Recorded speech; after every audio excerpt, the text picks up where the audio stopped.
Afternoon. We're here to welcome the governor of our great state to Dallas City Hall. Thank you so much, Governor Abbott, for coming. Governor Abbott called me last night. He was out of the state at the time, told me he wanted to come and deliver his goods in person, and they have offered some much-needed help in this effort. At the same time, I offered him a flag of the state of, the city of Dallas, and he'll take that back, and Austin is going to fly that in honor of this. Before we do that, though, I wanted to deliver a little bit of news that I think is relevant and everybody wants to hear. As many of you know, the police released the confirmation that the deceased suspect was identified as Micah Johnson, black male, 25 years old.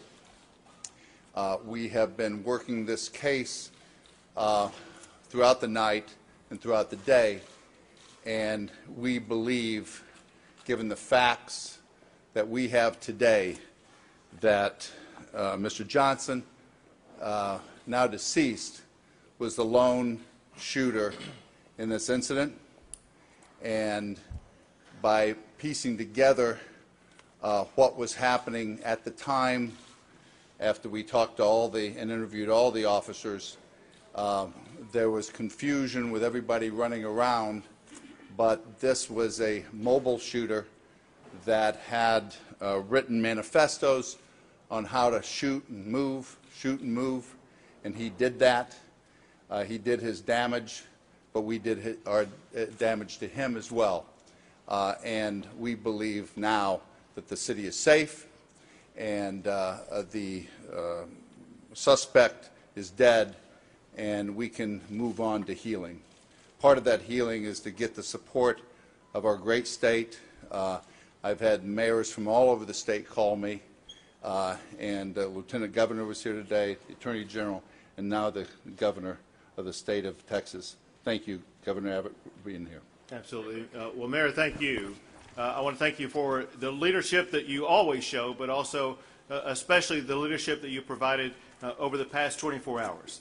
You've been a voice of calm, of reason, of the type of leadership that Dallas and Texas needs at this time. Before coming out here, I had the opportunity to meet not only with the mayor, but also with Chief Brown, who is going back to work and is not out here with us right now. But I also want to express my gratitude to Police Chief Brown for his unrelenting resolve in focusing on and resolving this issue as swiftly as possible. I also want to express the gratitude of the state of Texas for all the first responders who responded so quickly, so effectively to the urgencies of last night. And I want to express my gratitude to the White House that reached out to contact me because of the President's trip. We were unable to make an official connection, but he did want to express his sorrow and grief for the people and law enforcement in Dallas, but also any assistance that he could provide. Similarly, I want to thank my fellow governors. Mayor, like you, I've had governors from across the entire country contact me about ways in which they can help in expressing their sorrow for Dallas's loss. At the same time, I want to express my gratitude for the men and women who are behind me right now. What you're seeing right now is an aggregation of public servants who are coming together in support of the proposition that we stand united behind the people of the city, the people of the state, and the law enforcement officials here. I do want to recognize from the state side, right behind me is Attorney General Kim Paxton. We have Senators Royce West, Don Huffines, Bob Hall, and Kelly Hancock, Representatives Ken Sheets, Angie Button, Linda Coote, Helen Giddings, Cindy Burkett, Matt Rinaldi, and Rodney Anderson. And I apologize if I missed you. That's the list I have. But regardless of who is or who is not on the list, it's essential to understand the way that the state of Texas stands united with the city of Dallas. Already the state of Texas has provided Texas Department of Public Safety officers, Texas Rangers, forensic specialists to aid in the efforts of responding to this challenge. We need to understand also there will be ongoing challenges. As a result, my office is extending aid and support to the Dallas Police Department for counseling for their officers for issues and challenges that they will be facing for some time. Now, to respond what has happened in the past 24 hours. The past 24 hours in Dallas has been a veritable tale of two cities. On the one hand, it's been the tale of heroism of police officers. At the same time, it's been a tale of cowardice by an assassin. We are so proud, even in our mourning today, of the men and women who wear the uniform of the Dallas Police Department, as well as the Dallas Area Rapid Transit, for their heroism in the face of remarkable danger, running toward danger to aid those who need it the most, fulfilling their oath to serve and protect and do everything they can to help the citizens of this city.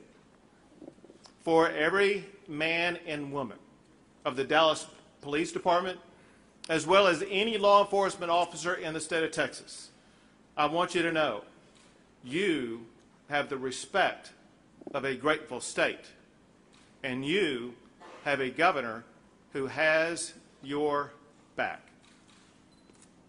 As it concerns the cowardice, it seems as though the sole suspect now has received his justice. And what will be important is to ensure that there are no other potential co-conspirators with this particular assailant. If there is, they will be sought, they will be found, and they will receive the justice they deserve. Most importantly, today, on this day, and in the coming days, the primary message is one word, and that is unity. We need to understand that Texas has its own brand of principles that have helped elevate this state to true exceptionalism. Texans need to unite behind those very principles that will continue to elevate Dallas in the state of Texas. One of those principles is respect and reverence for the men and women who wear the uniform. Another is that we, the citizens of this state, need to play our own active role in ensuring safety and security in our communities, as well as justice and prosperity across the state.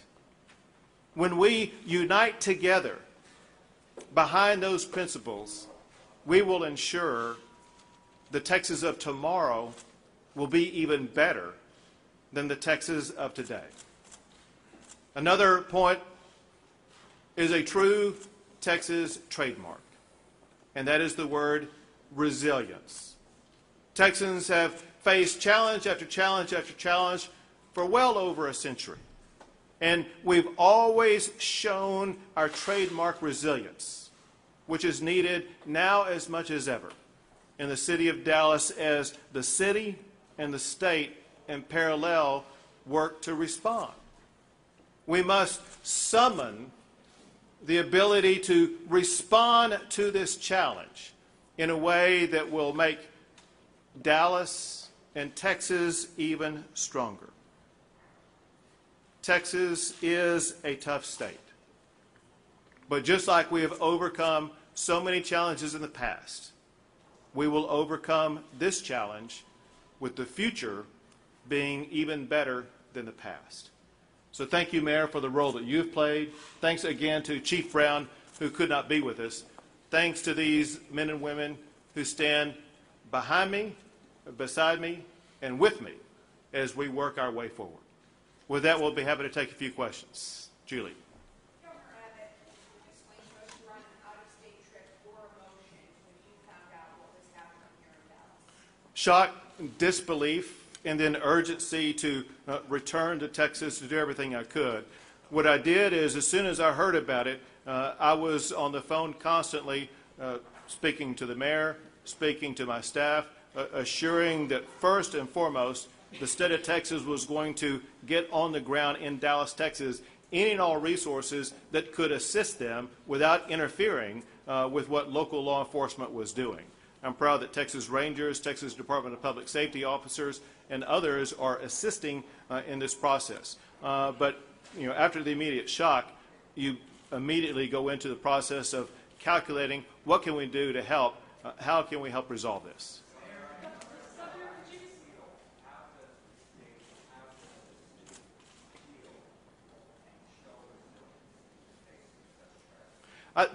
The best thing that we can do as a city and state to heal is two things. One, show that we are not harmed, damaged, or altered by the cowardly attack by someone who does not stand for Texas values and principles. We as a people need to move forward and live our everyday lives, knowing that Texas is going to be greater going forward, unaltered, unaffected by this act of cowardice. Second is, like what we are showing right this moment, we need to replicate this on an ongoing basis, showing that we as a state, of every people, of every color, of every background, that we unite behind the core principles that make the state of Texas a truly exceptional state. Mayor, can you clarify, you said lone gunmen and then also co-conspirators that y'all might still be looking for. Can you just clarify that? I'll clarify what I said. I'll let the mayor clarify with his more detailed information. He provided detailed information for you that he can elaborate on. I have no information about any co-conspirators. I just, as a former law enforcement official and prosecutor, I want to make sure that we button down every corner before we rule out any possible co-conspirators. And if you recall what the mayor said, which he will echo here, I think, in a second, remember this. We know what the mayor said about the gunman. What we don't know is who, if anybody, may have known what the gunman knew, what he was going to do, may have assisted him in any of his efforts. And so it's good news that the gunman has been identified, but I think good law enforcement means that we continue down every rabbit trail until they are exhausted, ensuring that we eliminate any other possible suspects or co-conspirators who may have aided this gunman in any way. Well said, and anything I would say would be redundant. That's exactly. As a follow-up, can you just talk about the three people who were detained last night, what their status is? Were they suspects? Are they suspects? Where are they now? So what was happening real time is there were about 20 individuals in ammo gear, in protective equipment, and rifles slung over their shoulder. When the shooting started at different angles, they started running. We started catching. And that's when we proceeded to start to interview them. As we've started to unravel this fishing knot, we realized that the shooting came from one building at different levels by this suspect. Is anyone detained now? No. And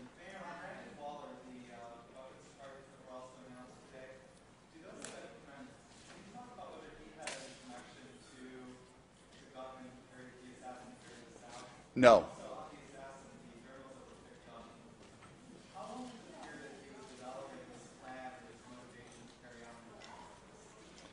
So the first question is no. Those are separate charges. And the second is that we don't know at this point. And that's why making sure that we understand this co-conspirator, if there are any that can give us those insights, is going to be important. Governor Abbott, with respect to unity, earlier today, the Lieutenant Governor called the protesters, the peaceful protesters, hypocrites for running from the gunfire. He also blamed previous Black Lives Matter protests in the shooting. How do you respond? I think we need to focus on a couple of things. First, we need to focus on our gratitude, our respect, and admiration for the role the law enforcement officers play. They played the role that we hope law enforcement officers will play, and that is run toward danger to save lives. We also need to focus on the imperative of unity, that we unite of all citizens in Dallas, all citizens in the state of Texas, understand, very importantly, what the mayor described today about the background of the shooter, understand that this should not be used as a tool of division, but instead we can use what happened here in Dallas for good. What I have found personally is that we're all challenged in different ways, and we may not understand the reason for that challenge, but what we can do, we can find purpose in every single challenge that occurs. I can find purpose in what happened in Dallas, Texas, and one of those purposes is working together for greater unity in Dallas and Texas.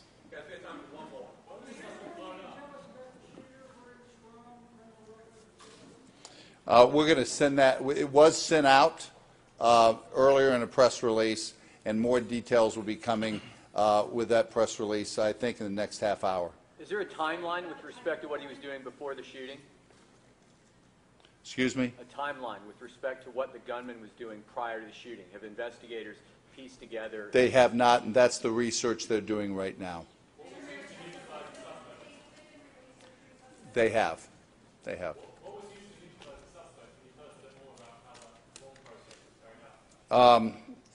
The same automated robot equipment to detonate and defuse bombs was used to place C4 in place and to detonate that.